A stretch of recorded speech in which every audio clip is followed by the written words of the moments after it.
Sabi ko sa inyo, huwag kayong gagawa ng krimen sa Maynila. Sabi ko siya, hanapin namin kayo eh. Sabi nga ng mga netizens, yung mga tulongis ay hindi na magbagong buhay na kayo.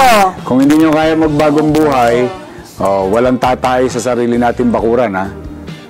Dahil hindi ako mangingimi na karapatan naman din ng pangkalahatan na mga namumuhay sa Maynila at dumadako sa Maynila na magkaroon ng kapanatagan.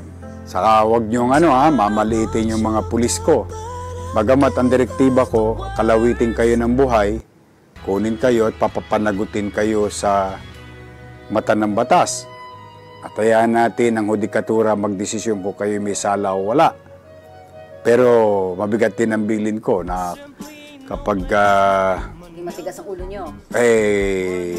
Sabi ko naman sa mga pulis, pangalagaan nyo din ang sarili ninyo, ang buhay ninyo. May mga pamilya rin kayong naghihintay sa kanya-kanyang tahanan. Sana na lang, huwag na humantong sa ganon.